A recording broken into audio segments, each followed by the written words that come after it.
نبي الله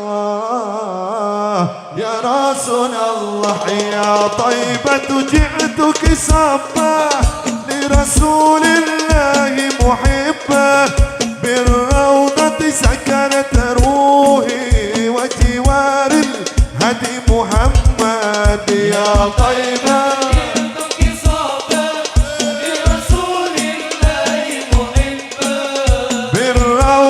سكنت روحي وجوار الهادي محمد السلام عليك يا رسول الله السلام عليك يا حبيبي يا نبي الله السلام عليك يا رسول الله.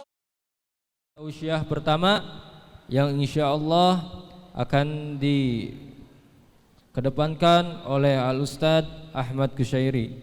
Waktu dan tempat kami persilakan. Ustadi, Ustadi, ya Ustadi, Ustadi, anta qad allamtani, Ustadi.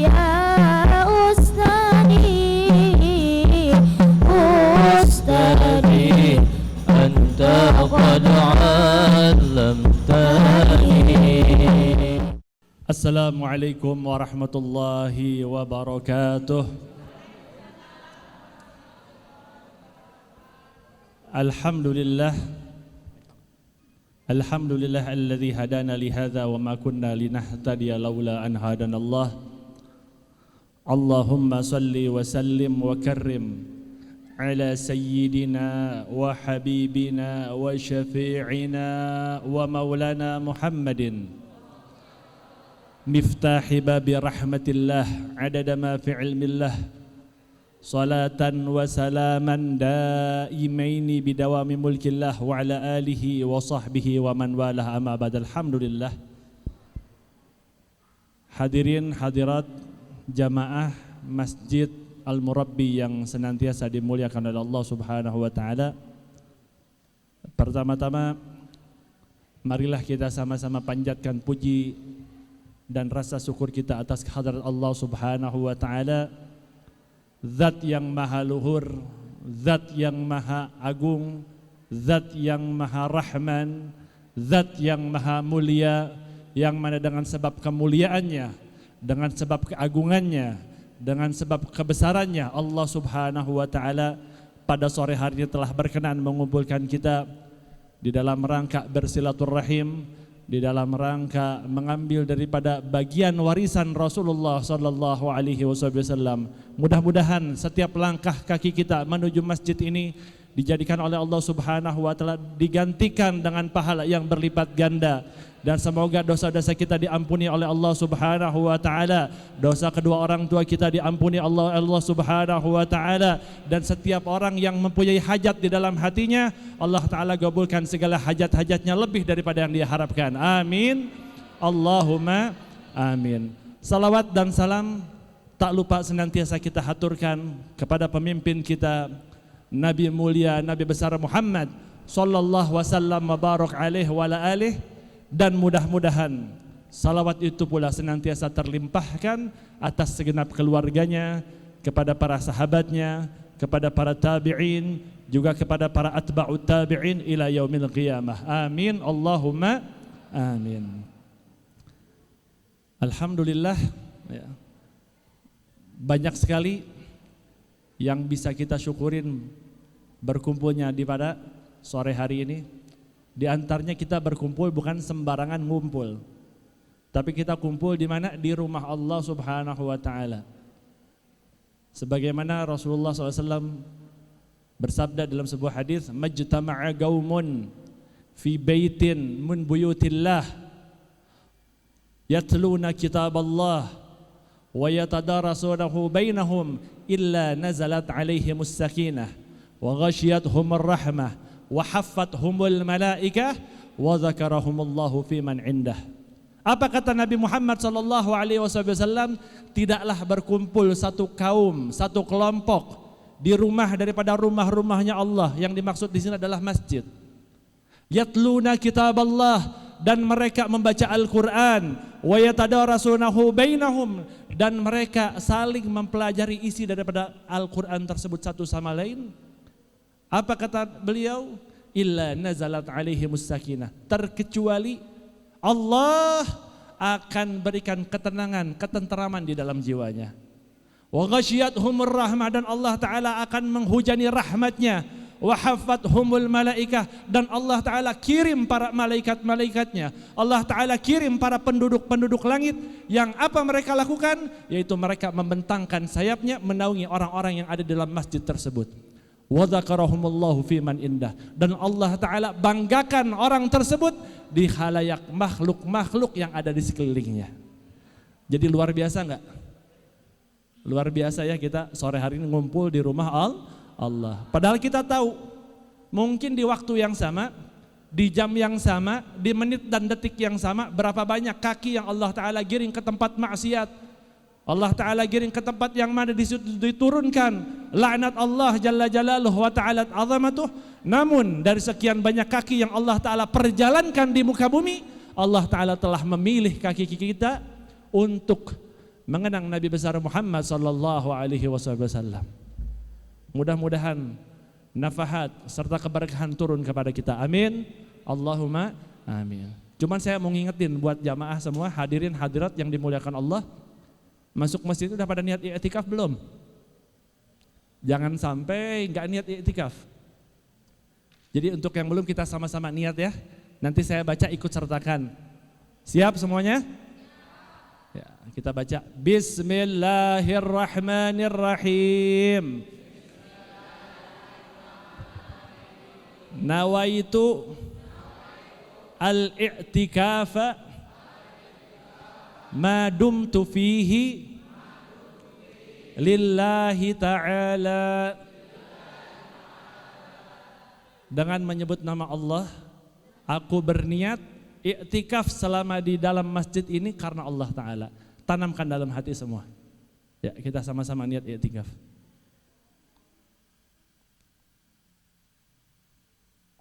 Alhamdulillah rabbil alamin. Jadi biasakan ya, kalau ada kajian-kajian tuh jangan kita mau kehilangan faedah-faedah yang begitu banyak. Kalau faedahnya di masjid itu lebih daripada ngaji di luar masjid. Di rumah kita bikin kajian nggak mungkin kita niat i'tikaf.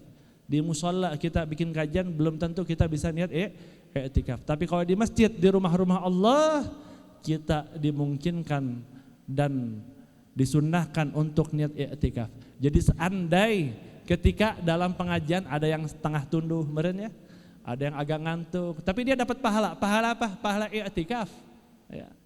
Andaikan pelajaran yang diterangkan oleh guru, oleh syekh tidak difahami atau belum difahami, minimal dia dapat pahala. Pahala apa? Pahala niat i'tikaf madum tu fihi, selama aku ada di dalam masjid tersebut. Jelas kira-kira semuanya? Jelas ya akang-akang sadayana? Alhamdulillah, itu tim hadroh jelas? Masya Allah. Atas niat?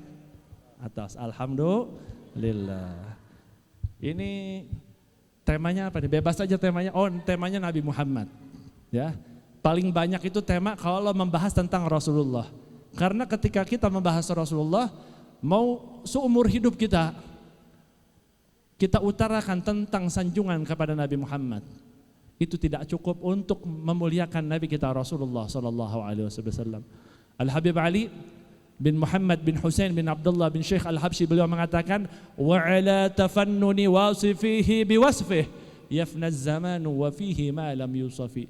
Seandainya dikumpulkan seluruh pujangga, seluruh penyair dikumpulkan dari sejak zaman Nabi Allah Adam hingga akhir zaman, diberikan waktu yang selapang-lapangnya, diberikan waktu yang seluas-luasnya, diberikan waktu yang sepanjang-panjangnya. Apa yang mereka lakukan pada waktu-waktu tersebut? Yaitu untuk menulis akhlak budi pekerti Nabi Muhammad, untuk menulis perangai Nabi Muhammad. Apa kata Habib Ali Habsyi? Yafnaz zamanu wa fihi ma lam yusafi. Niscaya waktu mereka akan habis, sedangkan mereka enggak akan pernah mampu merangkum apa yang terkandung di dalam diri Nabi kita Muhammad sallallahu alaihi wasallam wa baraka alaihi wa alihi. Jadi kita kasih tema hari ini menjelaskan tentang Rasulullah sallallahu alaihi wasallam. Yang pertama, siapa yang ngaku cinta Rasul di sini? Pada cinta enggak sama Rasulullah? Yakin? Yang akang-akang cinta enggak sama Nabi? Cinta. Sayang sama Rasulullah? Artinya ada peribahasa yang mengatakan tak kenal maka tak sayang. Teteh-teteh, ibu-ibu, nenek-nenek, nggak ada nenek-nenek di sini ya? Oh, ada. Yang mengaku cinta sama Rasulullah artinya kenal sama Rasulullah. Cik ayah sabar budak-budak Rasulullah 7, Masya Allah. Ayo, siapa yang tahu anak-anak Nabi angkat tangan? Ada door prize nggak nih? Masih ada door prize? Oh, dapat door prize. Yang tahu anak-anak Rasulullah angkat tangan. Sebutin 7 anak Nabi. Angkat tangan dari akhwat dulu.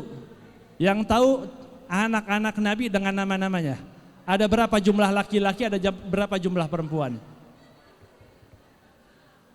Kok nggak ada yang ngacung? Katanya pada tahu. Ya udah ganti deh. Istrinya Aldebaran siapa? Langsung dah. Ya. Saudaranya Andin siapa? Istrinya Raffi Ahmad siapa yang kenal? Tahu langsung ya. Cik, anaknya Ahmad Dhani siapa yang tahu? Oh, pada ketawa semua. Sekarang ganti pertanyaannya. Sebutkan anak-anak Rasulullah yang katanya ada 7. Nggak boleh lihat buku. Ayo itu tuh ada, silakan. Siapa aja anak-anak Nabi? Oh baca. Baca apa semuanya tinggal browsing bisa. Ayo coba. Oke, takut lupa. Oke, siapa aja? Qasim, Abdullah, Zainab, Ruqayyah, Ummu Kulsum, Fatimah, satu lagi? Ibrahim. Masya Allah ya. Masya Allah. Dapat door prize tuh. Kasih door prize-nya. Oke. Masya Allah. Walaupun baca.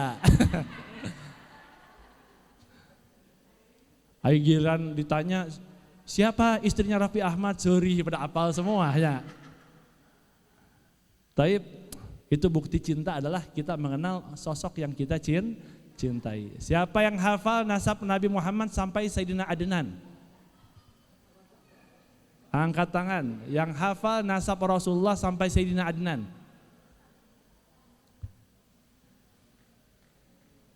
Ada yang mau angkat tangan? Door prize-nya apa? Langsung dari kantong saya 100.000. Oh. Nggak boleh salah tapi. Ayo sekarang naik 1 juta. Siap, 1, 2, 3. Udah nggak ada ngacung lah jadi. Oh, udah nggak ada ngacung, telat. Ya. Jadi wah sih kita kalau cinta sama Rasulullah berarti kita mengenal siapa sosok Nabi Muhammad sallallahu alaihi wasallam. Taib. Baru saja berlalu kepada kita bulan Rajab. Ya. Bulan Rajab adalah dikatakan Imam Suyuti di dalam kitab Jam'us Shaghir mengutip daripada hadis Rasulullah, apa katanya? Rajab syahrullah. Rajab adalah bulannya Allah. Wa Sya'ban syahri, dan bulan Sya'ban kata Nabi Muhammad adalah bulanku. Wa Ramadan syahra ummati, dan bulan Ramadan adalah bulan umatku kata Nabi besar Muhammad sallallahu alaihi wasallam. Di bulan Rajab ini dikatakan juga Rajabul Asab. Kenapa dikatakan asab? Diambil dari kata sabba yasubbu, artinya mengucurkan ataupun menghujani. Masuk bulan Rajab ini sama dengan Allah Ta'ala sedang menghujani rahmatnya. Allah Ta'ala sedang memberikan maghfirahnya, keberkahan di bulan Rajab. Jelas kira-kira? Nah, Rajab ini ada suatu peristiwa yang luar biasa. Peristiwa yang amat agung. Saking agungnya Allah Ta'ala abadikan peristiwa tersebut di dalam Al-Quran. Yaitu peristiwa apa ibu-ibu? Peristiwa saha Kang?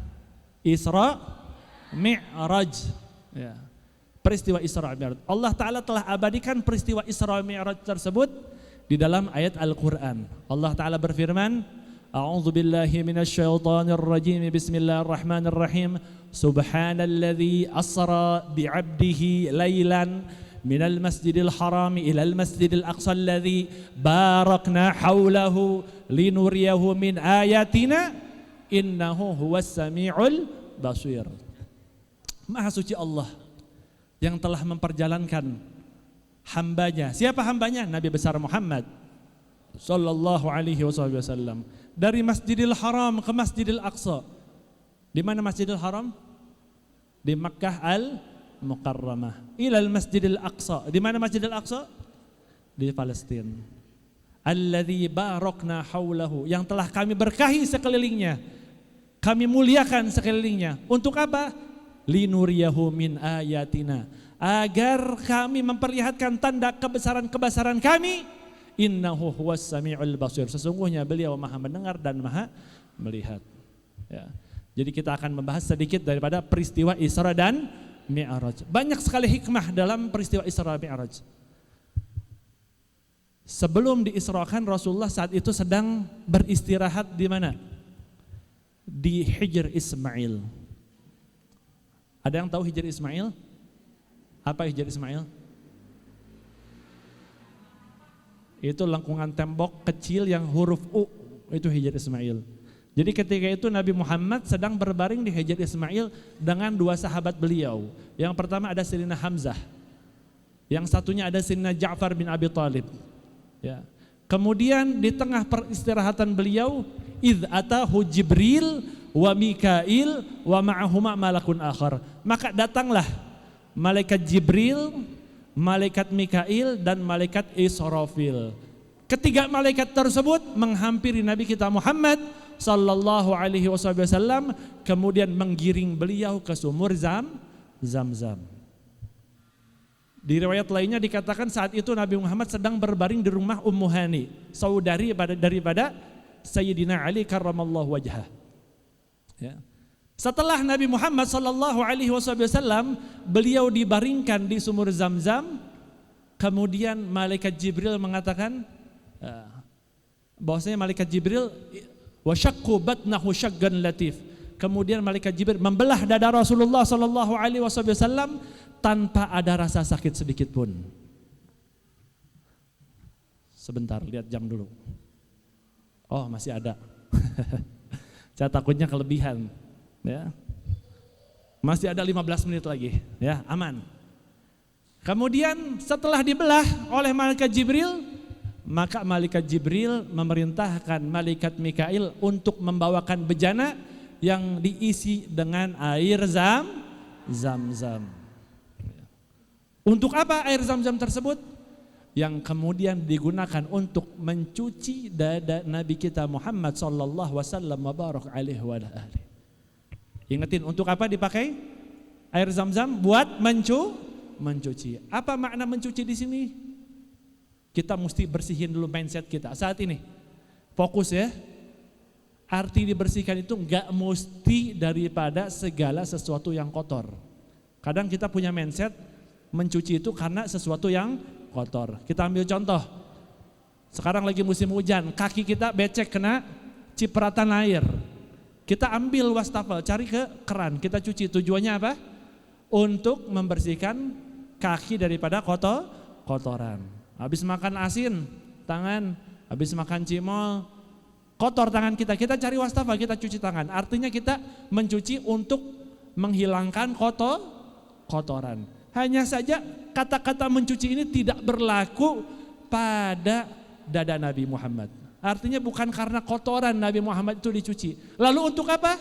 Al-Habib Ali bin Muhammad bin Husain bin Abdullah bin Syekh Al-Habsyi beliau mengatakan, وَمَا أَخْرَجَ الْأَمْلَاكُ مِنْ قَلْبِهِ أَذَى وَلَكِنَّهُمْ زَادُوهُ طُهْرًا عَلَى طُهْرٍ. Tidaklah mereka para penduduk langit, para malaikat Allah membelah dada Rasulullah sallallahu alaihi wasallam untuk mengeluarkan kotoran yang ada pada jiwa Nabi Muhammad, untuk mengeluarkan kotoran-kotoran keburukan yang ada pada dada Rasulullah. Tidak, walakinnahum zaduhu tuhran ala tuhur. Akan tetapi mereka para malaikat-malaikat Allah, mereka para penduduk-penduduk langit membelah dada Nabi Muhammad sallallahu alaihi wasallam. Apa tujuannya? Untuk menambah kesucian di atas kesucian, untuk menambah kemuliaan di atas kemuliaan, untuk menambah ilmu di atas ilmu, wa hakadha. Jadi sepakat ya? Nabi Muhammad dicuci untuk apa? Untuk menambah kesucian di atas kesucian, untuk menambah hikmah di atas hikmah. Jelas kira-kira sampai sini? Sebagian ulama lagi berpendapat, yaitu Al-Imam Al-Qutb Al-Habib Abdullah bin Idrus Al-Idrus, bahwasanya beliau mengatakan Nabi Muhammad itu dicuci dadanya untuk apa? Untuk dikeluarkan hazzus syaitan, untuk dikeluarkan bagian-bagiannya syaitan atau bagian-bagiannya iblis. Apa maknanya? Ingetin, bukan berarti di dalam dada Rasulullah itu ada tempat untuk bersemayam iblis atau untuk bersemayam syaitan. Apa maknanya? Kita mungkin sudah tidak asing mendengar ayat Al-Quran, wa ma arsalnaka illa rahmatal lil alamin. Apa artinya? Ada yang tahu artinya? Wa ma arsalnaka illa rahmatan lil alamin. Apa artinya? Tidaklah kami utus engkau wahai Muhammad melainkan apa? Melainkan untuk rahmat semesta alam. Apa definisi alam atau pengertian alam? Alam itu adalah kullu ma siwallah, segala sesuatu selain Allah namanya alam. Kita ambil contoh deh. Bulan, bintang, alam apa bukan? Alam, karena bukan Tuhan. Matahari alam bukan? Hewan-hewan, tumbuhan-tumbuhan, flora fauna semua alam bukan? Manusia alam bukan? Sekarang saya mau nanya, jin, iblis, syaitan alam bukan? Alam. Sedangkan ayatnya menjelaskan Rasulullah itu diutus untuk rahmat semesta alam. Artinya karena diutus Nabi Muhammad, iblis, syaitan pun kebagian rahmat kasih sayang daripada Rasulullah sallallahu alaihi wasallam.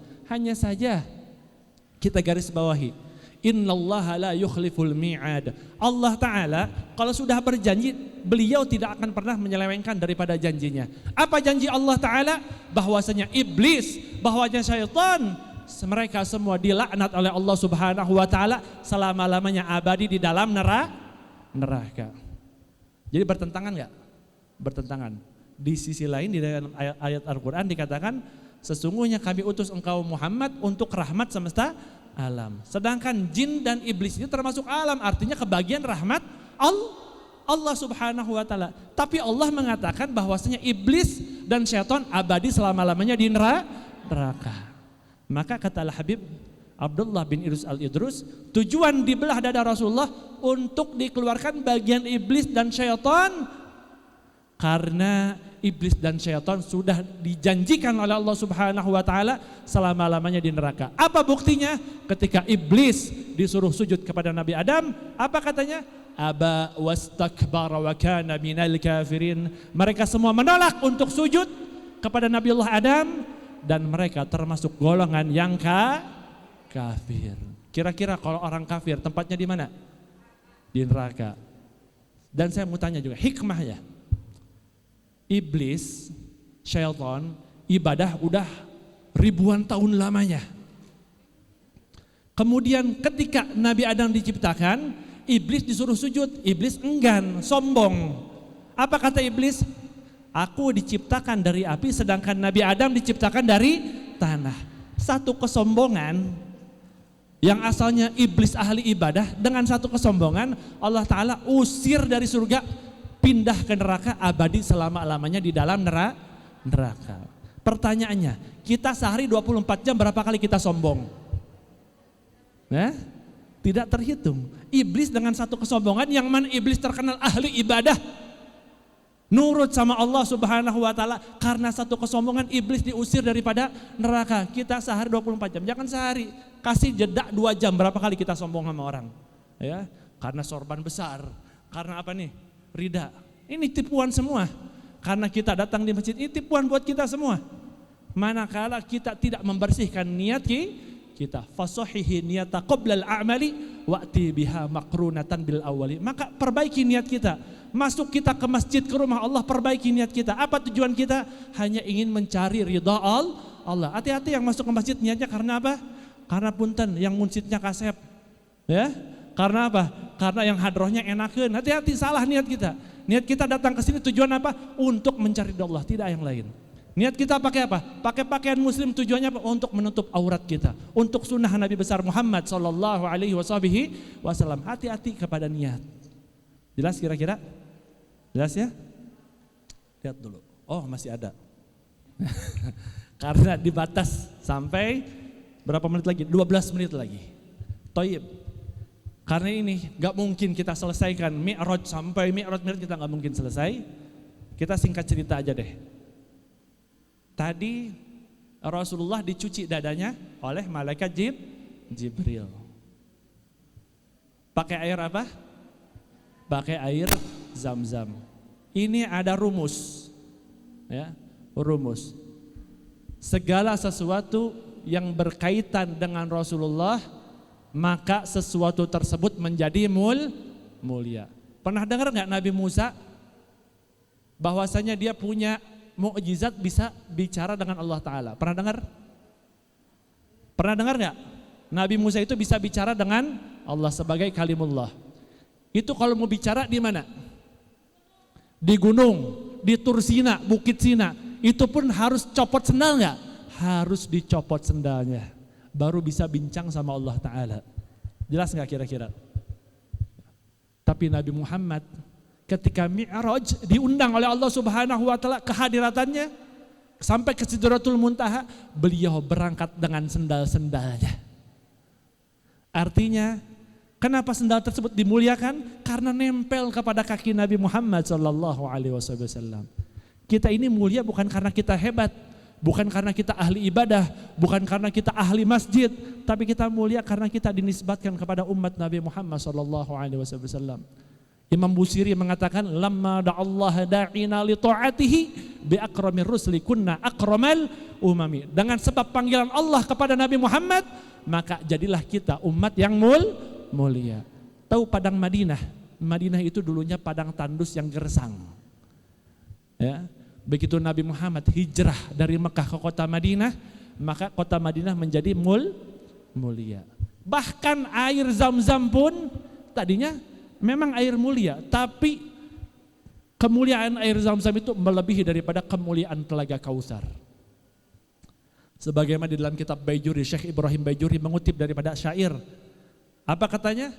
Wa afdalul miyahi ma'un gat naba' min baina asabi'in nabiyil muttaba' yalihi ma'u Zamzamin fal Kautsar fanalil masir suma baqiyatul anhar.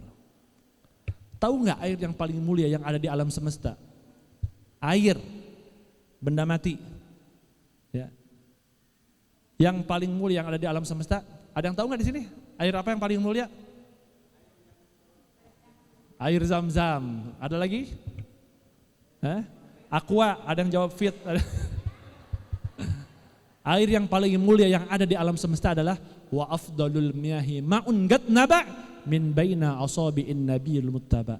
Air yang bersumber dari selah jemari Rasulullah sallallahu alaihi wasallam. Kenapa kok air tersebut dimuliakan oleh Allah Subhanahu wa taala?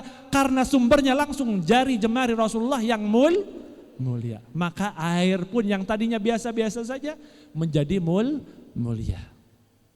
Kemudian setelah air yang keluar dari selah jemari Rasulullah, air apa lagi? Air Zam-Zam. Bahkan kemuliaan air Zam-Zam ini melebihi pangkat air yang ada di surga. Jelas kira-kira? Kenapa kok? Karena air Zam-Zam itu tadi pernah digunakan untuk mencuci dada mulia Nabi Muhammad sallallahu alaihi wasallam. Sehingga air Zam-Zam lebih dimuliakan ketimbang air telaga Kautsar. Baru setelah itu telaga Kautsar. Jelas kira-kira? Jadi segala sesuatu manakala kita nisbatkan kepada Nabi kita Muhammad sallallahu alaihi wasallam, maka sesuatu tersebut menjadi mulia. Jelas kira-kira?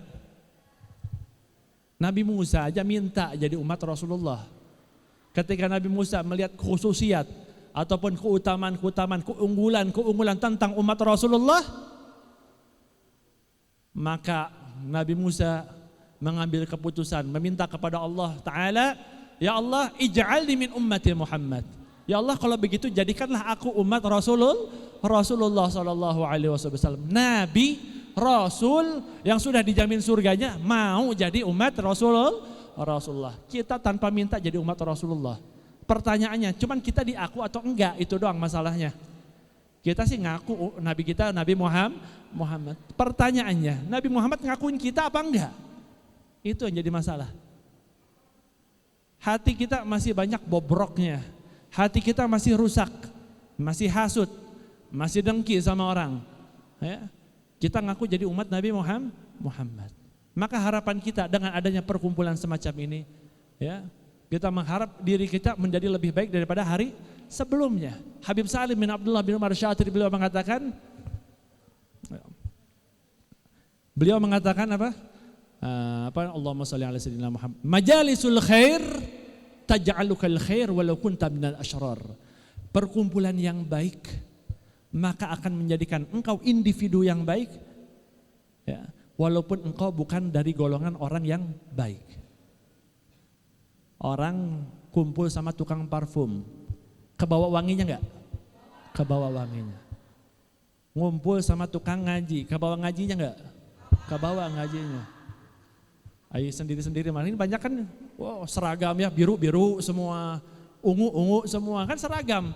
Baik nggak? Baik, karena asasnya pengajian, karena Allah Subhanahu wa Ta'ala. Begitu pula sebaliknya kata Habib Salim, majalisus syarr taj'aluka syarr walau kunta minal akhyar.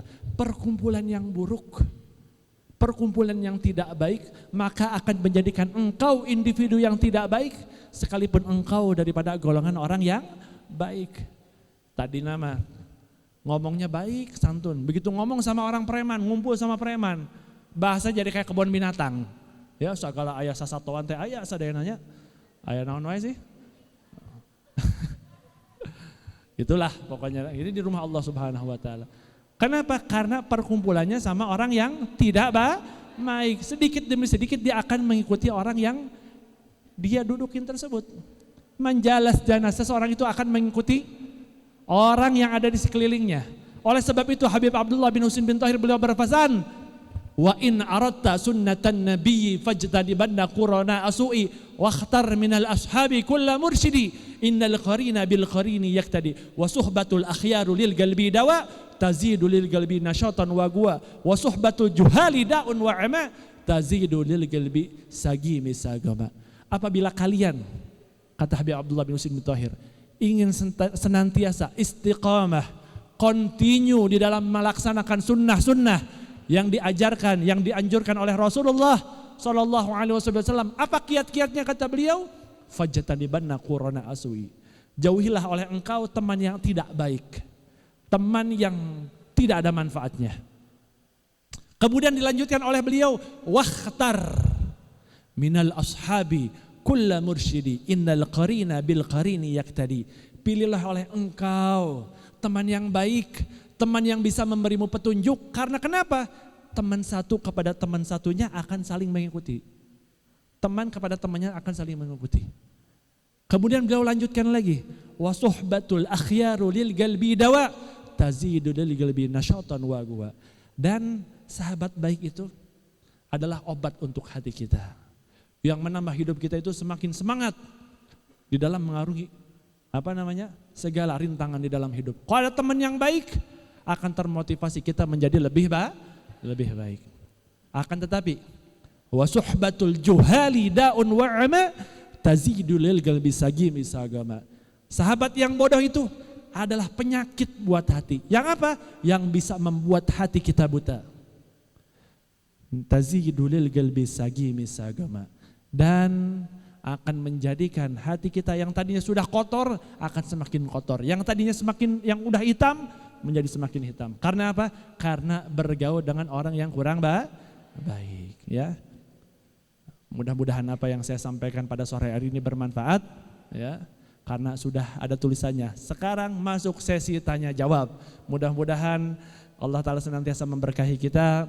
Mudah-mudahan apa yang kita sampaikan bermanfaat untuk kehidupan dunia dan akhirat kita, dan tidaklah kita bangun dari tempat duduk kita, melainkan Allah Ta'ala telah menggugurkan segala dosa-dosa kita, dosa kedua orang tua kita, dan tidaklah Allah Subhanahu wa Ta'ala bangkitkan kita dari tempat ini, melainkan setiap kita yang punya penyakit Allah Ta'ala angkat penyakitnya, Allah Ta'ala panjangkan usia kita, dan kita sadar bahwa telinga kita banyak berlumuran dosa, mata kita banyak berlumuran dosa. Ya Allah, Ya Rahman, Ya Rahim, Engkau ampuni segala maksiat telinga kami, ya Allah. Engkau ampuni segala maksiat mata kami, agar telinga kami ini bisa mendengar suara kanjeng Nabi Muhammad sallallahu alaihi wasallam. Agar mata kami ini yang berlumuran dosa, yang berlumuran dengan kemaksiatan, Engkau muliakan, ya Allah, ya Rahman, ya Rahim, untuk memandang wajah suci mulia Nabi besar Muhammad sallallahu alaihi wasallam, baik di dunia maupun di akhirat. Ya Allah, ya Rahman, ya Rahim, dan janganlah Engkau wafatkan kami dari muka bumi ini, ya Allah, melainkan di dalam keadaan husnul khatimah,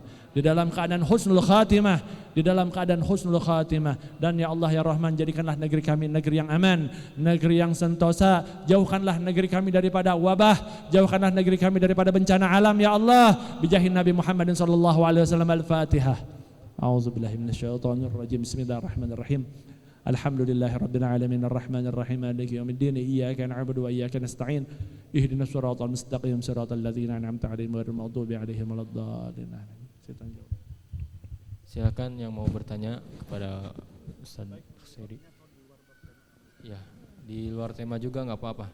Dari Ikhwan dulu ya. Pertama, insya Allah akan mendapatkan hadiah yang bertanya.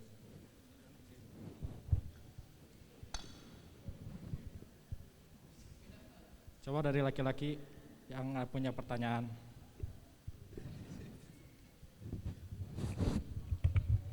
Berdiri. Assalamualaikum warahmatullahi wabarakatuh. Waalaikumsalam warahmatullahi wabarakatuh. Saya dari Biker Subuhan Bandung, ingin bertanya, Ustadz. Kan tadi Nabi Adam itu dibuat dari tanah, sedangkan Nabi Muhammad SAW itu dibuat dari apa gitu? Apakah masih sama gitu? Ya, terima kasih. Assalamualaikum warahmatullahi wabarakatuh. Waalaikumsalam warahmatullahi wabarakatuh. Ya, bagi yang bertanya tadi kita kasih hadiah ya. Oke. Ya. Jadi di sini siapa yang berani bertanya maka akan mendapatkan hadiah. Menjelaskan tentang Rasulullah itu, beliau adalah zat kekasih Allah Subhanahu wa Ta'ala, yang bahkan malaikat Jibril, sang pemberi wahyu, penyampai wahyu dari Allah Subhanahu wa Ta'ala, tidak mengetahui tentang hakikat Rasulullah sallallahu alaihi wasallam. Nah, malaikat Jibril tidak tahu hakikat Nabi Muhammad. Cuman yang kita ma'ruf daripada hadis dikatakan, innallaha khalaqa qabla al-asya'i nura nabiyyika Muhammadin sallallahu alaihi wasallam min nurih. Sesungguhnya Allah Ta'ala itu sebelum menciptakan jagat raya, Allah Ta'ala telah terlebih dahulu menciptakan nur, cahaya Nabi Muhammad sallallahu alaihi wasallam, yang mana dengan sebab nur tersebut adanya malaikat Jibril, dengan sebab adanya nur tersebut adanya Nabi Allah Adam alaihissalam, dengan sebab nur tersebut adanya Nabi Saleh, adanya Nabi Ibrahim, berkat sebab nur tersebut adanya langit dan bumi, dengan sebab nur tersebut adanya surga neraka, dengan sebab nur tersebut adanya kita di muka bumi ini. Jadi hakikat Nabi Muhammad wallahu alam hanya Allah yang tahu. Cuman yang ma'ruf, yang sudah tidak asing di telinga kita, bahwasanya Nabi Muhammad itu diciptakan dari nur. Nurnya model kayak gimana? Wallahu a'lam bishawab. Jelas kira-kira? Itu cahaya Nabi Muhammad itu nggak bisa kita bayangkan seperti apa indahnya. Ya. Walhasil semua berkat nur Nabi Muhammad ada. Sebab nur Nabi Muhammad kita hidup. Sebab nur Nabi Muhammad adanya hewan-hewan di lautan, ada hewan-hewan di mana? Sebab nur Nabi Muhammad SAW. Apa hadisnya? Innallaha khalaqa qabla al-asya'i nura nabika Muhammadin sallallahu alaihi wasallam min nurih. Ya, wallahu alam bisawab. Mudah-mudahan terwakili. Ada lagi yang bertanya, silakan. Dari Akhwat. Akhwat silakan. Dari Akhwat silakan satu orang untuk yang mau bertanya. Oh, di belakang.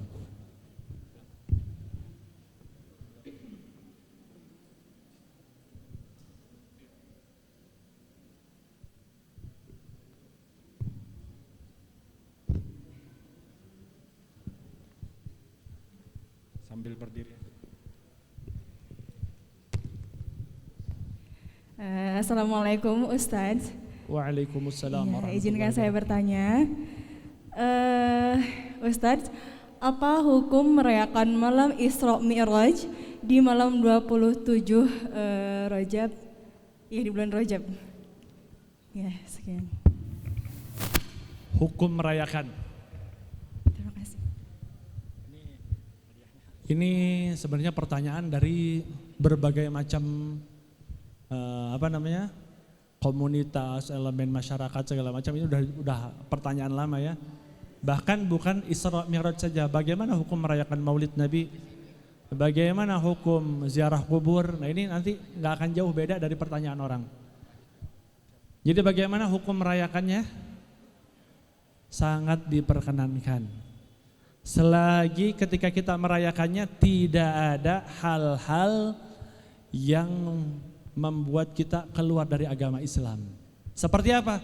Kita dalam Isra Mi'raj itu kita mengagungkan Nabi Muhammad. Ketika dalam mengagungkan Nabi Muhammad tidak boleh kita mengagungkan Nabi Muhammad lebih daripada zat yang maha agung, yaitu Allah Subhanahu wa taala. Jadi untuk perayaan Maulid, Isra Mi'raj semua boleh. Karena sebelum kita merayakan, Allah taala sudah terlebih dahulu merayakan Isra Mi'raj. Apa buktinya? Allah Ta'ala telah abadikan di dalam Al-Quran. Yang mana sifat dalam Al-Quran itu azali. Sifat Al-Quran itu sebelum kita ada, sudah ada ya. Itu azali. Peristiwa Isra Mi'raj ada nggak dalam Al-Quran? Ada. Apa katanya? Subhanalladzi asra bi'abdihi lailan minal masjidil harami ilal masjidil aqsa alladzi barakna haulahu linuriyahu min ayatina innahu wassamiul basir. Cuman yang jadi permasalahan, apakah boleh ketika Isra Mi'raj kita sambil sholawatan, ya? Apa boleh digabung dengan maulid? Apakah boleh digabung dengan kita membaca tahlil dan lain sebagainya? Ini ntar permasalahan lain lagi. Kebanyakan orang mempermasalahan karena perayaannya itu. Kalau untuk ingat semua kita wajib ingat peristiwa Isra Mi'raj. Karena orang yang nggak percaya sama Isra Mi'raj, maka hukumnya apa? Kafir. Sebagaimana contohnya ketika Nabi Muhammad pulang dari Isra Mi'raj, diketahui oleh Abu Jahal. Abu Jahal mengatakan kepada Rasulullah, apa engkau berkenan menceritakan kepada sahabat-sahabat lainnya? Iya, aku berkenan, kata Rasulullah. Dipanggil sahabat-sahabat. Begitu Nabi cerita, banyak sahabat yang tadinya percaya. Dia mengatakan, ya Muhammad, wahai Muhammad, dari mulai aku mengenalmu sampai detik ini, ya, saya percaya dengan ucapannya, dengan gerak-gerik Nabi Muhammad. Saya percaya semua, kecuali satu, apa? Isra Mi'raj saya nggak percaya. Kenapa? Karena nggak masuk logika. Waktu semalam bisa ke Masjidil Haram, sampai ke Masjidil Aqsa, sampai ke Sidratul Muntaha dengan waktu satu malam. Masuk logika nggak? Nggak masuk logika. Tapi ini namanya keimanan. Artinya boleh ya kita merayakan Isra Mi'raj selagi di dalam perayaan tersebut tidak ada hal-hal yang berbau syirik, itu nggak ada masalah. Apa dalilnya? Man sanna fil Islami sunnatan hasanatan falahu ajruha wa ajru man amila biha min ghairi an yanqusha min ujurihim syai. Siapa orang yang menggagas suatu ide kebaikan lantas diikut sertakan dengan orang yang ngikutin dia, maka dia berhak mendapatkan pahala dan pahala orang yang mengerjakan. Saya ambil contoh. Ustadz, Isra Mi'raj zaman Nabi emang ada perayaannya? Anggap nggak ada. Cuma saya mau tanya, siapa di sini yang suka baca Al-Quran? Insya Allah semua baca Quran ya, muka-muka rajin baca Quran semua. Al-Quran ya. Al-Quran itu sama gak Quran zaman Nabi sama Quran zaman sekarang? Beda. Quran zaman Nabi masih dibentuk di pelepah-pelepah kurma, di kulit hayawan-hayawan. Itu Quran zaman Rasulullah SAW. Kemudian setelah sepeninggalan Nabi Muhammad SAW, baru Sayyidina Abu Bakar Siddiq memerintahkan sahabat-sahabat lainnya untuk membukukan Al-Quran. Pertanyaannya, apakah ini perbuatan bid'ah atau enggak? Tidak. Kenapa tidak? Nabi enggak ngelakuin. Kan kita kan punya mindset kalau Nabi gak ngelakuin berarti bid'ah, sesat, masuk neraka. Zaman Rasulullah Quran belum ada titiknya. Ta, ba sama tha itu gak bisa bedain kita karena gak ada titiknya. Dommah, kasroh, tanwin kita gak bisa bedain. Kenapa? Karena gak ada titik dan koma-komanya. Terus selama ini kita baca Quran bid'ah dong? Tidak. Jadi segala sesuatu yang gak dicontohin Nabi gak selalu itu menjadi sesuatu yang haram. Kayak perayaan Isra Mi'raj. Kita boleh gak? Boleh selagi, ingat garis bawahi, di dalam merayakan Isra Mi'raj ini tidak ada sesuatu yang berbau syirik. Misalkan apa? Ketika ngomong Isra Mi'raj kita meyakini Allahnya datang ke sini. Ini syahadat. Ya, Allah datang ke sini segala macam. Ya. Maka yang penting inti dari jawabannya dibolehkan, diperkenankan di dalam merayakan Isra dan Mi'raj selagi perayaan Isra Mi'raj ini tidak diselewengkan dengan hal-hal yang berbau kesyirikan. Nanti apa aja yang berbau kesyirikan panjang lagi. Jelas kira-kira ya? Wallahu a'lam bishawab. Habis? Bonus, satu lagi pertanyaan. Bonus satu pertanyaan silahkan.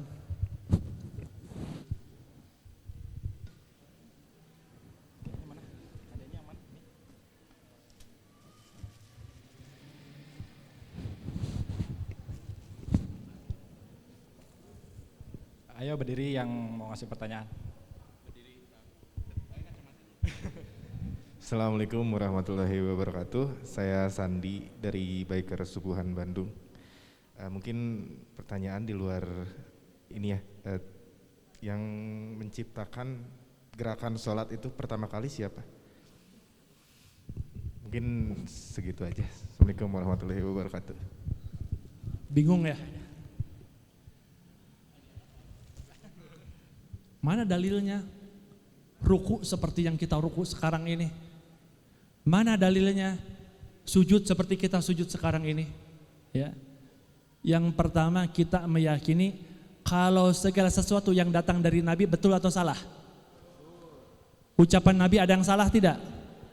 Di dalam Al-Quran dikatakan wan najmi idza hawa ma dhalla sahibukum wa ma ghawa wa ma yantiqu anil hawa in huwa illa wahyu yuha. Tidaklah Nabi Muhammad bertutur kata, Nabi Muhammad berbicara melainkan semua itu berdasarkan wahyu yang datang dari Allah Subhanahu wa taala. Terus kita sholat kayak gini, mana dalilnya? Kita sujud, mana dalilnya? Dalilnya tidak tekstual, Kang. Tidak langsung. Sujud seperti ini, ruku seperti ini, tidak begitu. Tapi Rasulullah langsung menyebutkan Sallu kama ra'aitumuni usolli. Sholatlah kalian sebagaimana kalian melihat aku sholat. Pertanyaannya, jamaah di sini ada yang lihat Rasulullah sholat? Akhwat, ada yang lihat Rasulullah sholat? Tidak. Kita lihat guru kita sholat seperti apa. Ya, guru kita lihat Rasulullah sholat? Ya, belum tentu. Ya, gurunya kita. Jadi yang lihat sahabat, yang lihat Rasulullah sholat siapa saat itu? Cuman sahabat Nabi. Ya. Nah itu namanya hadis tidak langsung tekstual. Ya.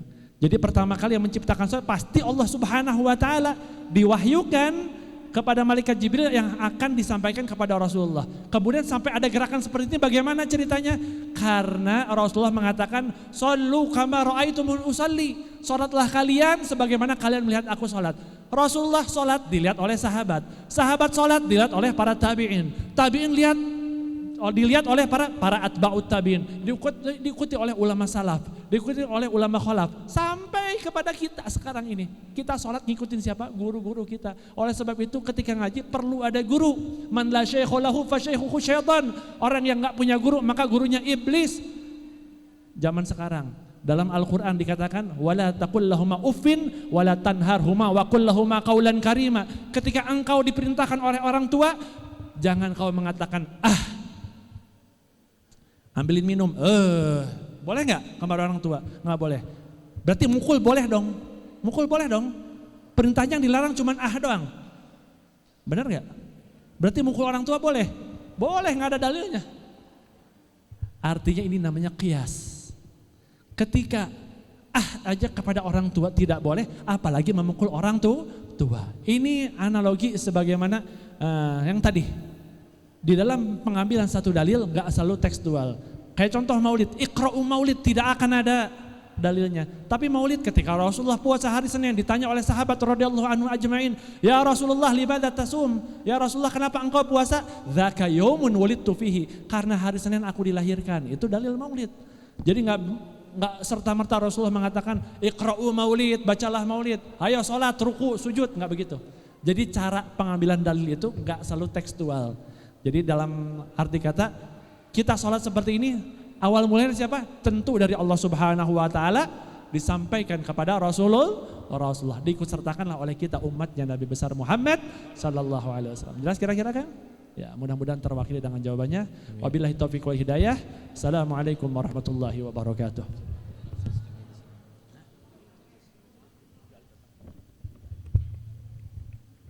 Ya, alhamdulillah.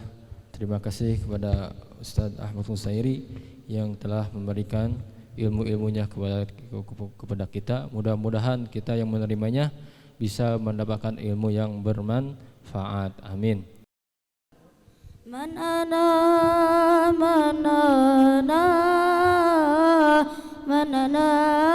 laulakum kaifa ma hubukum kaifa ma huwakum man ana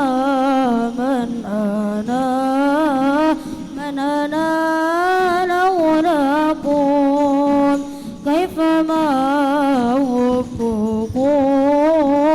كيف ما هو من أنا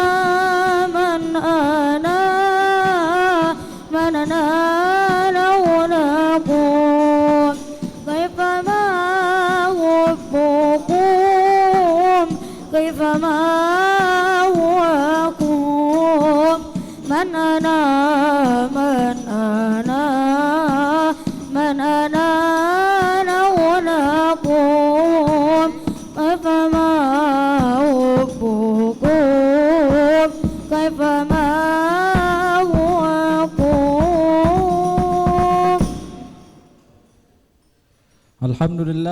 Alhamdulillah qad wasalna al-barnamij ila nihayatil barnamij. An nuqaddimu ilaikum jami'an tarhiban 'atiran mashuban bi ajmalit tahiyyah.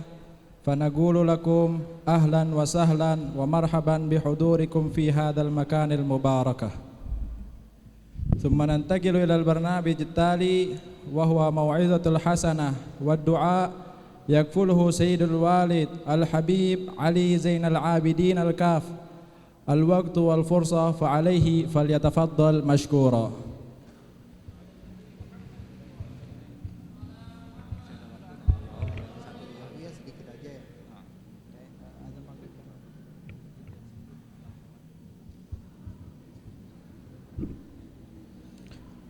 Assalamualaikum warahmatullahi wabarakatuh.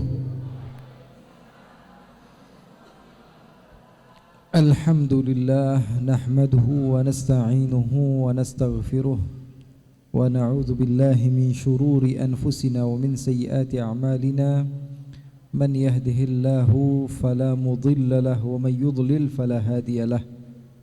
أشهد أن لا إله إلا الله وحده لا شريك له وأشهد أن سيدنا وحبيبنا وعظيمنا وقرة أعيننا ونور قلوبنا محمدا عبده ورسوله. اللهم فصل وسلم وبارك عليه وعلى آله. سبحانك لا علم لنا إلا ما علمتنا إنك أنت العليم الحكيم. رب اشرح لي صدري ويسر لي أمري واحلل عقدة من لساني يفقه قولي. اللهم إني أعوذ بك من علم لا ينفع وعمل لا يرفع وقلب لا يخشع ودعاء لا يستجاب لها ولا حول ولا قوة إلا بالله العلي العظيم. Ikhwani, akhwati, sahabat-sahabat yang saya cintai, yang saya muliakan, yang saya junjung tinggi, yang saya yakin antum-antum adalah orang-orang yang insya Allah pantas untuk mendapatkan surganya Allah. Di hadapan kita ada Ustadz Ahmad Qushairi seorang yang berilmu, seorang yang berdakwah, seorang yang berjuang di jalan Allah Subhanahu wa taala, yang mewarisi ilmu dari gurunya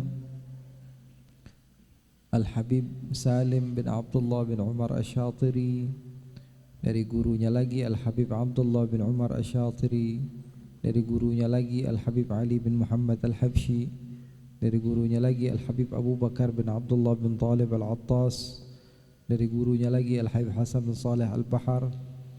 Yang saya ingin tekankan bahwa alhamdulillah kita masih di tempat yang aman, punya guru-guru yang aman, bisa dipertanggungjawabkan keilmuannya. Jadi kita syukuri nikmat tersebut.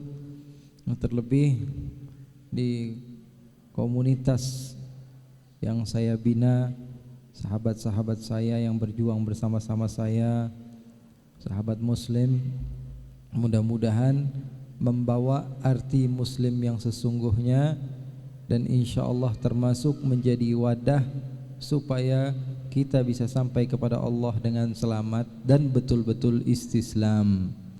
Karena sesungguhnya orang yang muslim artinya berserah diri kepada Allah. Tidak ada sesuatu yang diharapkan kecuali Allah. Nah, ini yang susah. Di dalam komunitas yang paling susah itu menyerahkan diri kepada Allah. Makanya namanya muslim. Mudah-mudahan bisa menyerahkan diri kepada Allah. Mudah-mudahan bisa menyerahkan diri kepada Allah. Karena kalau sesuatu tidak karena Allah, tidak akan lama.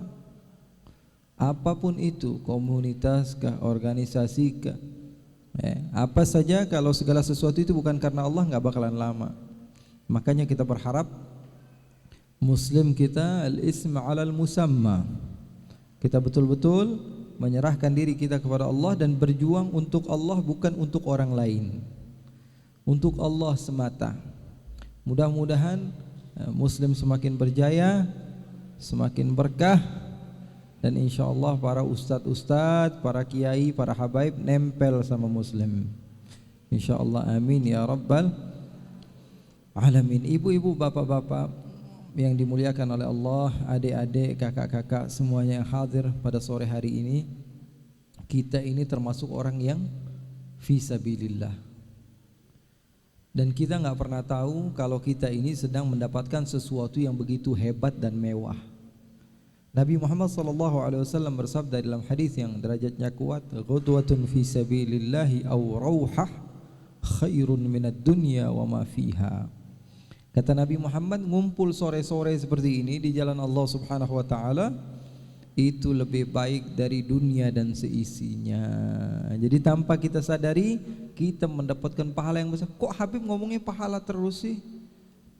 Kok saya nggak ngelihat pahala, dikit-dikit pahala, dikit-dikit pahala, dikit-dikit apa surga? Aku nggak, emang kitanya aja bodoh, kitanya aja bodoh, nggak bisa nampung, otak kita nggak bisa nampung banyaknya pahala. Emang begitu, Beb? Begitu.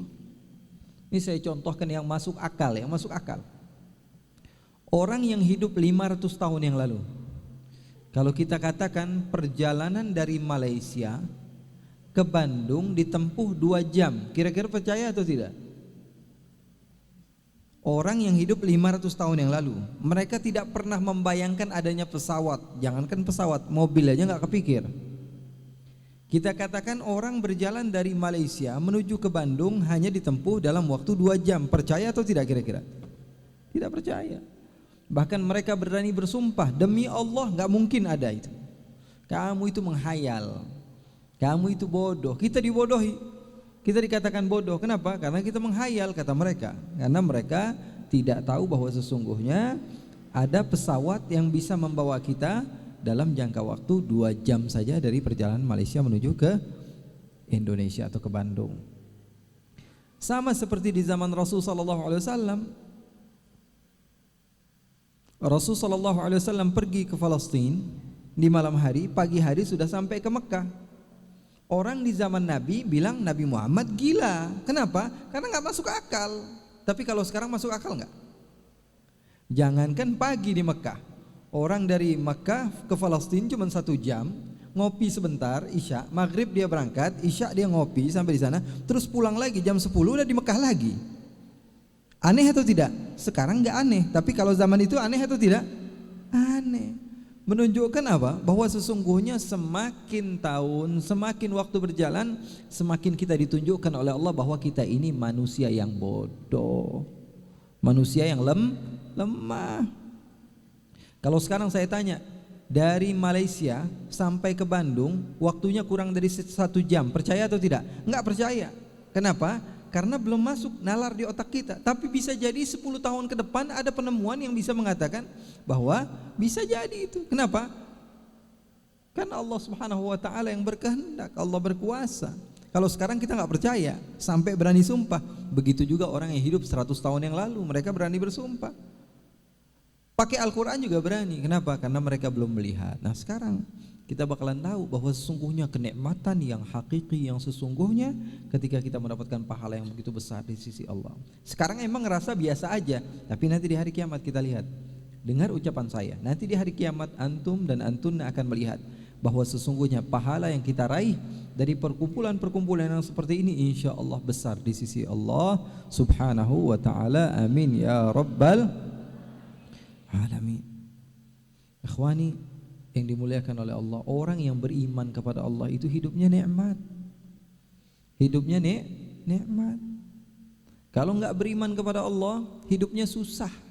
Tapi dia kaya raya, pasti ada nangisnya. Tapi dia banyak hartanya, sumpeknya lebih banyak dari senangnya. Tapi dia banyak temannya, dihasutin lebih banyak daripada disayangin. Tapi manusia itu asal usul musibah. Orang tanya sama saya, definisi manusia apa? Musibah. Nggak bisa senang sebentar, tiba-tiba susah. Yang kita nggak punya apa-apa, orang manusia. Memuncak orang Sunda mana manusia ya?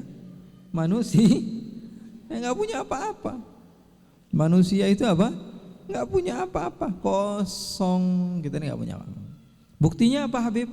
Kita lahir dalam keadaan tidak memiliki apa-apa. Kullu mauludin yuladu 'ala al-fitrah fa abawahu yuhawwidanihi wa yunassiranihi wa yumajjisanihi. Setiap di antara kita itu terlahir dalam keadaan fitrah. Kita enggak punya apa-apa. Masa ada orang lahir langsung pakai baju-baju yang bagus? Enggak ada. Masa ada anak baru lahir tiba-tiba langsung bisa ngomong? Enggak ada. Kita ini kosong dan akan kembali kepada kosong lagi. Di kuburan bisa nggak kita bawa handphone kita yang kita kira paling keren, mobil kita dan sebagainya? Nggak bisa. Semuanya akan hilang. Oleh karena itu kita ini dapat rezeki dari Allah, masih bisa kumpul-kumpul seperti ini. Ini rezeki dari Allah. Warizqu 'indal qaumi ma bihin tufi'. Sesuatu yang manfaat bagi kita itu rezeki kita. Habib, rezeki itu apa? Ya seperti ini rezekinya kita ini sekarang ini. Rezekinya kita bakalan dapatnya surganya Allah Subhanahu wa ta'ala. Dulu para sahabat berjuang dengan susah payah. Kalau sekarang enak, kita berjuangnya dengan apa? Dengan duduk nongkrong bareng-bareng sambil ngemil lagi, enak. Kalau dulu sahabat susah. Salah seorang di antara sahabat Rasul sallallahu alaihi wasallam bernama Thabit bin Qais bin Syammas. Siapa namanya? Thabit.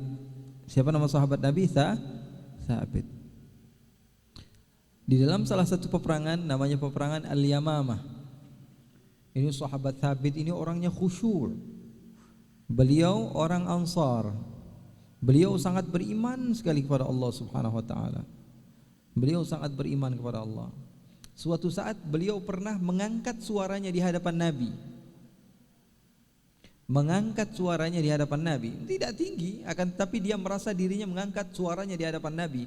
Padahal Allah Subhanahu wa taala katakan la tarfa'u aswatakum fawqa sautin nabi. Jangan diangkat suara. Nangis beliau sampai Rasulullah cari. Kata Rasulullah, di mana Thabit? Rasulullah orangnya terbiasa untuk mencari. Kalau sahabatnya tidak terlihat lama, Rasulullah cari, ini di mana? Biasanya datang kok ini enggak datang. Itu di antara sifatnya Rasulullah. Dicari-cari Thabit tidak berjumpa. Akhirnya salah seorang di antara mereka mengatakan, Thabit takut ya Rasulullah. Takut kenapa? Takut karena dia pernah merasa bahwa dia mengangkat suaranya di hadapanmu. Kata Rasulullah, tidak, Thabit adalah ahli syurganya Allah, suruh kembali di sini. Akhirnya Thabit pun datang. Beliau ini sangat beriman dan mencintai Rasulullah SAW. Sampai-sampai beliau pernah bertanya kepada Rasulullah SAW, ya Rasulullah, kalau saya menjadikan engkau segala-galanya bagi saya akan jaga dirimu melebihi dari saya menjaga diri saya dan keluarga saya, apa yang saya akan dapatkan? Maka Rasulullah katakan syurga. Maka kata beliau, kalau begitu siap, saya akan habiskan diri saya demi menjaga engkau ya Rasulullah. Sampai Allah berikan panjang umur beliau. Di zaman Sayyidina Abu Bakar As-Siddiq ada peperangan namanya peperangan Al-Yamamah, ya, melawan Musailamah Al-Kadzab. Ini ada namanya Musailamah atau Musailimah Al-Kadzab. Di zaman Nabi dia sudah datang, ya. Ini orang, kalau orang Indonesia dibilang orang pinter deh ini. Dukun sebenarnya sih, dukun dibilang kiai. Ini dukun dibilang kiai ini. Padahal dukun, dia kalau pakai nama dukun nggak laku, makanya dia tukar namanya. Ini Musailamah Al-Kadzab, dia itu dukun, tapi nggak laku dengan nama dukun. Kenapa? Karena ada agamanya Nabi Muhammad. Akhirnya apa? Dia bikin keren, dia ngaku nabi. Sampai datang lagi dikira nabian begitu. Dia bilang, Muhammad kita bagi dua aja udah, bagian selatan buat kamu, bagian utara buat saya, sama-sama nabi. Nggak bisa kata Rasulullah, emang ente kira apaan ini kenabian ini? Pakai dibagi-bagi dua, nggak bisa. Akhirnya setelah Rasulullah SAW wafat, dia tambah jadi. Setiap mendengar Muhammad biasanya ngapain nih? Kalau misalnya ngelihat ada orang sakit matanya, didoakan, dikasih ludahnya sedikit, didoakan. Dia gitu juga, yang tadinya orang sakit malah jadi buta. Allah Subhanahu Wa Taala kasih ihanah, Allah hinakan dia. Melihat ada sumurnya nggak ada airnya, ditanya kalau Muhammad biasanya ngapain? Diludahin, kemudian airnya menjadi banyak. Ini diludahin malah jadi airnya nggak keluar. Itu Musailamah Al-Kadzab atau Musailimah Al-Kadzab. Maka diperangi oleh Sayyidina Abu Bakar As-Siddiq. Di antara orang yang ikut berperang pada saat itu Thabit bin Qais. Dan ternyata Musailimah memiliki pasukan perang yang banyak, sehingga sebagian di antara sahabat itu berlari mundur ke belakang, mundur, sehingga apa yang terjadi? Thabit bin Qais bingung, dan ketika itu beliau bersama sahabat Nabi bernama Hudzaifah bin Yaman. Beliau katakan, apa ini? Kami tidak pernah melihat di zaman Rasul orang-orang yang takut peperangan seperti kalian sekarang ini. Akhirnya Thabit, karena beliau takut, ikut-ikutan. Yang namanya orang beriman juga masih suka ikut-ikutan. Makanya jangan nganggap diri kalian paling kuat, enggak. Kalau sudah temenan sama orang jelek pasti jelek. Mau diri kita kuat sekuat-kuatnya, kalau sudah berteman dengan orang bodoh pasti bodoh. Berteman sama orang yang biasa menghasut pasti hasut. Berteman sama orang yang biasa suudzon pasti suudzon. Berteman sama orang yang tidak benar pasti tidak benar. Gampang nularnya, ya. Sesungguhnya menular itu adalah sesuatu yang paling mudah didapatkan oleh seseorang. Maka ikhwani, Thabit bin Qais dia lawan hawa nafsunya. Apa yang beliau lakukan? Beliau menggali tanah, kemudian masuk ke dalam tanah tersebut. Masuk supaya apa? Supaya nggak bisa kabur lagi. Setiap ada musuh, dia gunakan pedangnya sehingga kalau dia meninggal langsung dikubur di situ. Itu namanya melawan hawa nafsu. Dulu ada namanya Syekh Umar Al-Mihdar. Beliau ini makanan favoritnya kurma, tapi beliau tidak pernah makan kurma. Lalu ditanya, kenapa kamu tidak pernah makan kurma? Karena kurma adalah makanan paling saya suka. Dilawan hawa nafsunya. Sesuatu yang berat atau enggak kira-kira? Sesuatu yang paling kita suka kita tinggalin, makanya pahalanya besar. Ibn Hajar hidup di Mesir. Pada saat itu makanan favorit di sana ayam. Beliau tidak pernah makan ayam. Ditanya kenapa? Karena saya paling suka makanan itu. Maka Thabit bin Qais beliau menggali, lalu beliau masuk ke dalam tersebut, kemudian menggunakan pakaian perangnya, lalu menggunakan pedangnya dan berperang dari bawah begitu. Sehingga kalau beliau meninggal ya sudah dikubur di situ. Hudzaifah bin Yaman juga begitu juga. Sehingga wafatlah beliau. Sahabat Nabi namanya Thabit ini berpisah antara kepalanya dan badannya. Radhiyallahu taala anhu, berjuang di jalan Allah. Setelah beliau wafat, salah satu di antara sahabat yang ikut di dalam peperangan bermimpi berjumpa dengan Thabit. Lalu Thabit mengatakan, "Kaifa haluka? Bagaimana kabarmu?" "Kabar saya baik." "Bagaimana kabarmu wahai Thabit?" Katanya, "Sudah berpisah antara kepalaku dan badanku. Cuma saya ingin berpesan kepadamu." "Pesan apa?" "Jangan kamu kira sekarang kamu sedang bermimpi, kamu betul-betul berjumpa denganku," kata Thabit. Padahal di dalam mimpi. Kata Thabit, "Jangan kamu kira kamu sedang bermimpi dengan saya. Kamu sekarang betul-betul melihat saya," kata Thabit. "Saya ingin berpesan kepadamu. Nanti kamu pergi kepada Khalid bin Walid, karena Sayyidina Khalid ketika itu menjadi pemimpin prajurit peperangan. Kamu datang kepada Khalid bin Walid, kasih tahu sama dia bahwa sesungguhnya ada yang mengambil baju perang saya. Setelah saya meninggal, baju perang saya diambil, kemudian dibawa ke ujung tempat kemah, di tempat dia menginap. Kemudian dia gali di belakang kemah tersebut satu tempat, masukkanlah baju saya itu di dalam satu guci, kemudian gucinya ditutup dengan batu, lalu ditutup dengan tanah. Kamu ambil itu punya saya, nanti serahkan kepada Khalid. Setelah itu berikan kepada Abu Bakar, Khalifatul Rasulillah Abu Bakar. Kasih tahu kepada Abu Bakar, saya punya hutang sama fulan, jual baju saya, kemudian bayarkan hutang saya." Subhanallah. Bayar hutang sampai ke setelah meninggal pengen bayar utang. Akhirnya apa? Akhirnya dibawalah, bangunlah orang ini. Dia bilang, "Ini mimpi beneran atau bukan?" Tapi sahabat Nabi ini orangnya soleh, dan dia berkata bahwa ini bukan mimpi, ini perjumpaan yang betul, yang nyata.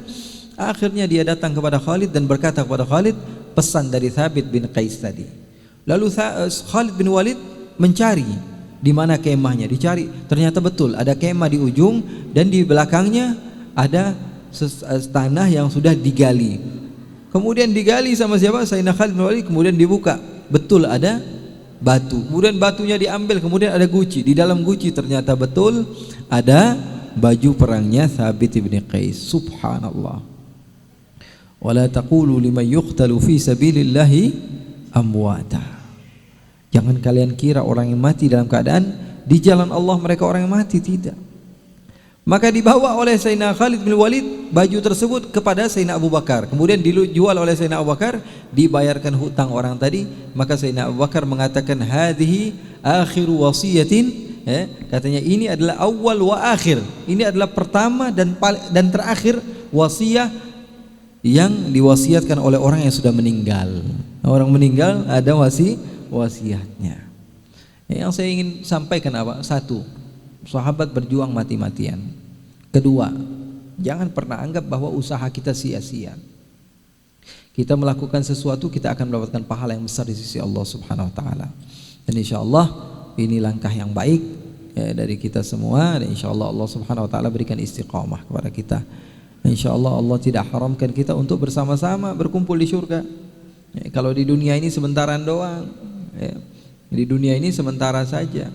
Kita berharap di surga kita ngumpul bareng-bareng.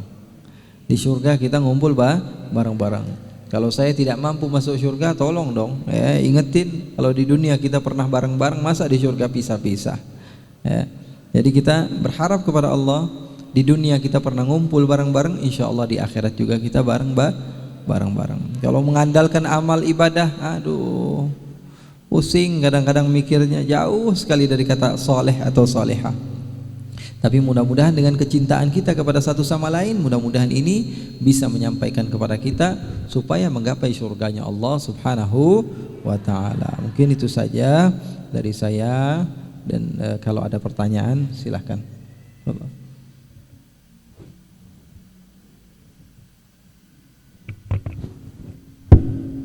Silakan untuk dua pertanyaan. Yang pertama dari Ikhwan, yang kedua dari Akhwat. Pertanyaan pertama dari Ikhwan dulu. Ada yang mau menanyakan?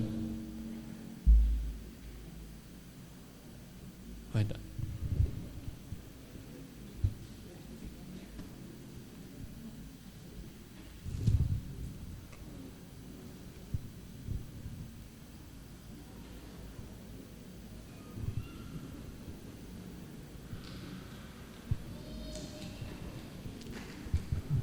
Assalamualaikum.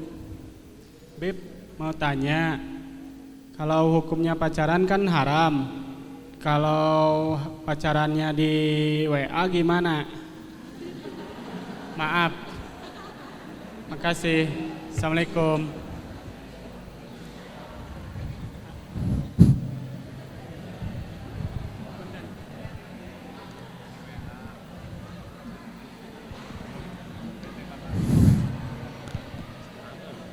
Gimana Ustaz?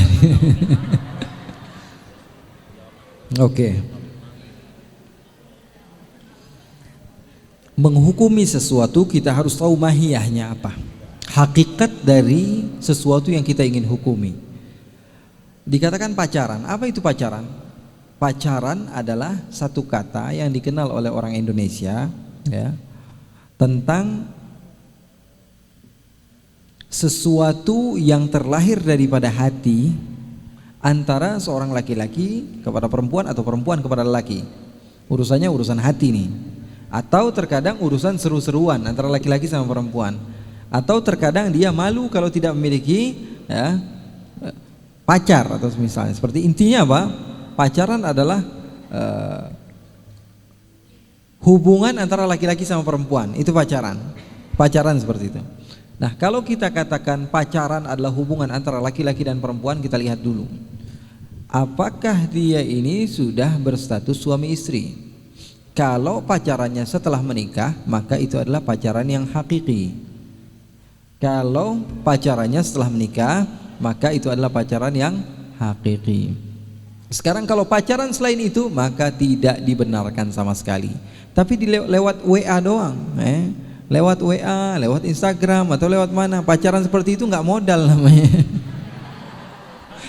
Pacaran yang nggak modal. Kayak zaman orang dulu nih yang hidup tahun 90, tahun 80, tahun 70, modalnya surat-suratan doang. Ngelihat aja nggak berani. Ya, itu namanya apa?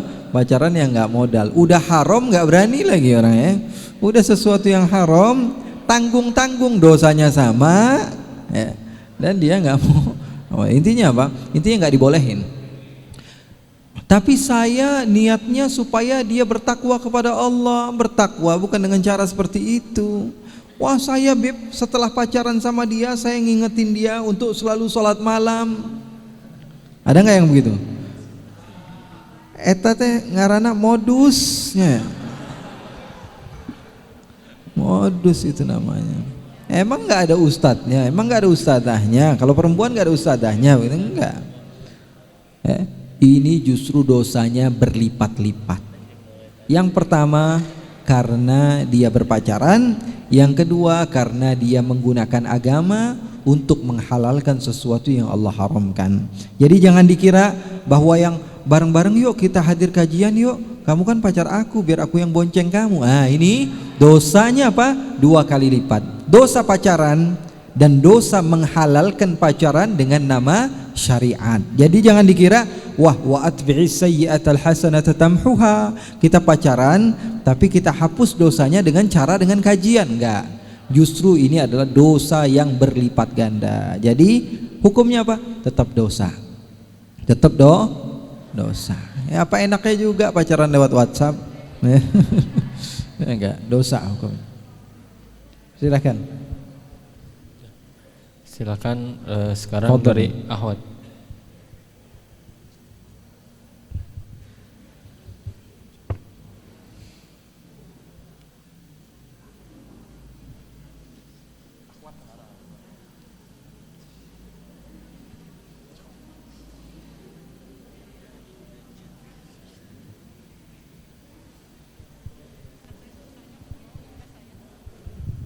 Assalamualaikum Pak Ustadz. Mau tanya, apakah boleh syukuran atau merayakan hari kelahiran Ya itu aja pertanyaannya.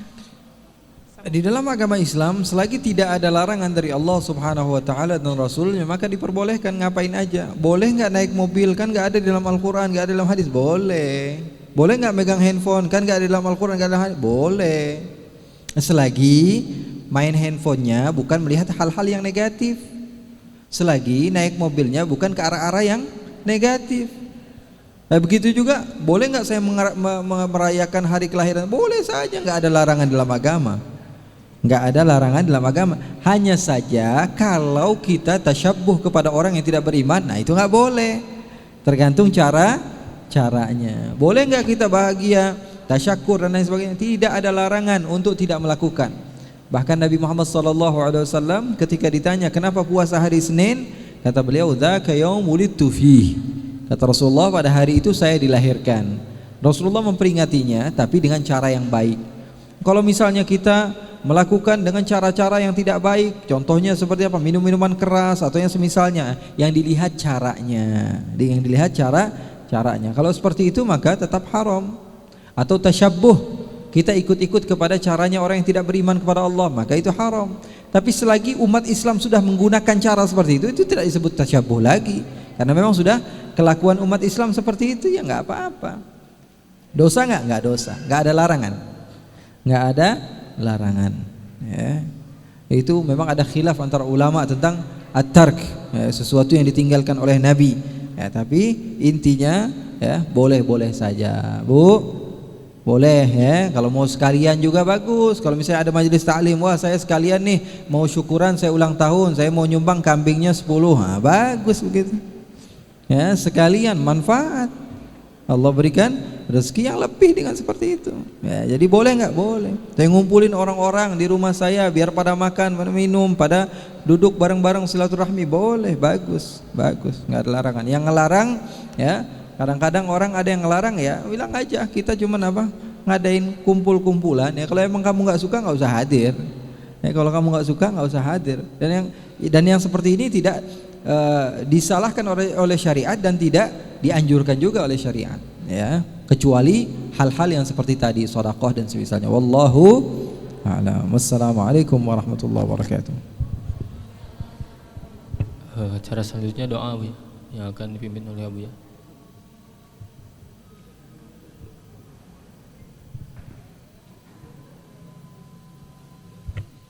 Bismillahirrahmanirrahim. Alhamdulillahirabbil alamin. Allahumma shalli wa sallim ala sayyidina Muhammad wa ala ali sayyidina Muhammad. Allahumma akhrij min qulubina kulla qadarin lid dunya wa kulla mahallin lil khalq yamilu ila ma'siyatik aw yushghilna an ta'atik aw yahulu bainana wa bain at-tahaqquq ila ma'rifatikal khassah wa muhabbatikal khalisah.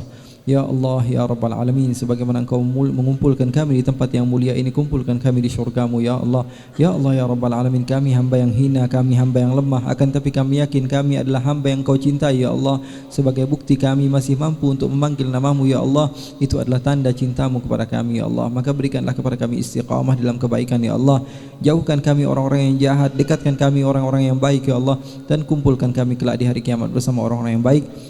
Wa sallallahu bi jamalika wa jalalika ala sayyidina Muhammadin warzuqna kamalal mutaba'ati lahu zahiran wa batinan fi afiyatin wa salam walhamdulillahi rabbil alamin.